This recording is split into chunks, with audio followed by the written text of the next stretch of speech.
আসসালামু আলাইকুম। ইকরা ইসরাত মম রেসিপিতে সবাইকে স্বাগতম। আজকে আমি ছোলা বুট ভুনার রেসিপিটা করব, আর আমি যেভাবে করি ওই রেসিপিটা আপনাদের সাথে শেয়ার করতেছি।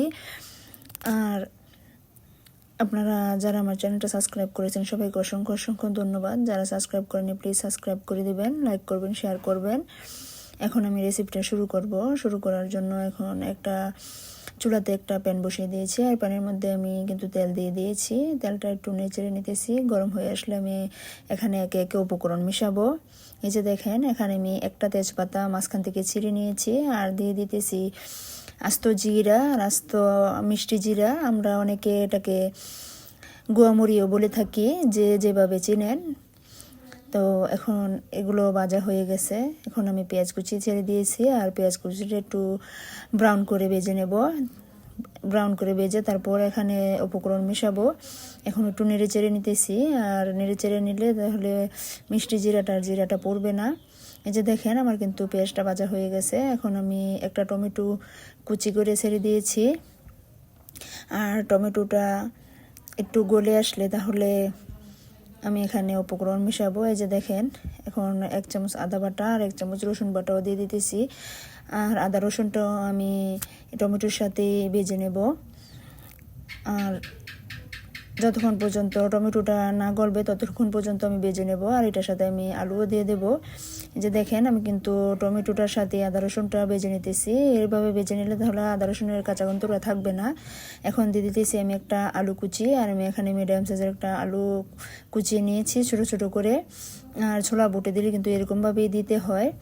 আর আমি ছোলা বুটটা যেহেতু সিদ্ধ করে ফেলেছি, সেজন্য আমি এখন আগেই আলুটা দিয়ে দিয়েছি। আলুটা টমেটো আর আদা রসুনের সাথে ভাজলে আলুটা একটু সিদ্ধ হয়ে যাবে। তারপরে আমি মশলা দিয়ে এটা আবার কষিয়ে নেব।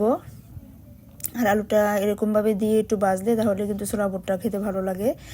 এখন দিয়ে দিতেছি লবণটা একটু আগেই দিয়ে দিলাম। লবণটা দিয়ে দিলে তাহলে আলুটাও সিদ্ধ হবে আর টমেটোটাও গলে যাবে। এখন লবণটা দিয়েও আমি একটু ভালো করে ভেজে নেব। ভালো করে ভেজে তারপর এখানে একে একে উপকরণ মিশাবো। এখন আমি শুকনা মশলাগুলো দিয়ে দেবো। এই যে দিয়ে দিতেছি 1/2 চামচ হলুদ গুঁড়া, তারপর দিয়ে দেবো 1/2 চামচ মরিচ গুঁড়া।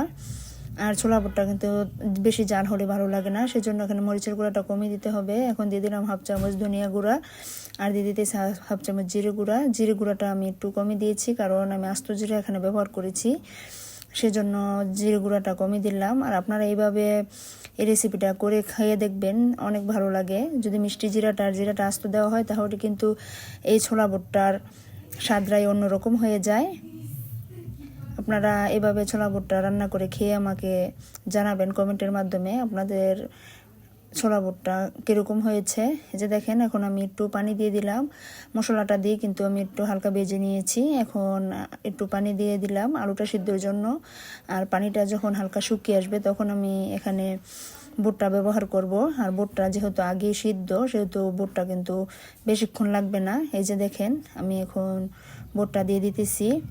আর বুটটা হালকা একটু পানি থাকা অবস্থায় দিলাম, যাতে মশলাটা বুটের মধ্যে ঢুকে, নয়তো কিন্তু বুটটা স্বাদ লাগবে না। সেজন্য আমি বুটটা একটু পানি থাকা অবস্থায় দিয়ে দিলাম। এই যে এখন নেড়ে চেড়ে নিতেছি। নেড়ে চেড়ে এখানে আমি কাঁচামরিচ দিয়ে দেবো। এই যে দেখেন, আমি কিন্তু এখানে কাঁচামরিচ দিয়ে দিতেছি। আর কাঁচামরিচ আমি মাঝখান থেকে একটু ভেঙে নিয়েছি। কাঁচামরিচ ফালি করিনি, ফালি করলে বেশি জাল হয়ে যাবে। এখানে যেহেতু আমি কাঁচামরিচ সালাদে ব্যবহার করব, আবার মরিচের গুঁড়াটাও ব্যবহার করেছি, সেজন্য এখানে ভেঙে ব্যবহার করেছি। কারণ ভেঙে ব্যবহার করলে হালকা একটু জাল হবে, জালটা বেশি বের হবে না, সেজন্য আমি এভাবে ভেঙে দিয়েছি। আর আপনারা একটু বেশি জাল খেলে তাহলে ফালি করেও দিতে পারেন, কোনো সমস্যা নাই। এই যে দেখেন, আমার পানিটা কিন্তু শুকিয়ে আসছে। এখন আমি ধনেপাতা দিতেছি। আর ধনেপাতাটা কিন্তু আমি হাতে চিড়ে দিয়েছি। এখন আমি কিন্তু এখানে কুচিয়ে দিইনি। এইরকমভাবে ছিঁড়ে দিলে তাহলে খেতে ভালো লাগে, সেজন্য আমি চিড়েই দিলাম। এই যে দেখেন, আমার ছোলা বুটটা কিন্তু হয়ে আসছে। এখন আমি আপনাদেরকে দেখিয়ে দেব আমার ছোলা বুটটা কীরকম হয়েছে। যে দেখেন, কালারটা সুন্দর আসছে না? তাহলে আপনারা প্লিজ কমেন্টে জানিয়ে দেবেন। এই যে দেখেন, আমি এখানে সালাদ সহকারে মেখে নিয়েছি। দেখতে কেমন লাগতেছে? আপনারা আমার রেসিপিটা ফলো করে এইভাবে রান্না করে খেয়ে দেখবেন। আর যারা আমার রেসিপিটা ভালো লাগে তারা নোটিফিকেশন অন করে দেবেন, তাহলে আমি ভিডিও আপলোড করার সাথে সাথে আপনাদের কাছে পৌঁছে যাবে, আর আপনারা দেখে নিতে পারবেন। আর আমার কথার মধ্যে কোনো ভুল ত্রুটি হলে প্লিজ ক্ষমা দৃষ্টিতে দেখবেন। সবাই ভালো থাকবেন, সুস্থ থাকবেন। আসসালামু আলাইকুম, আল্লাহ হাফেজ সবাইকে।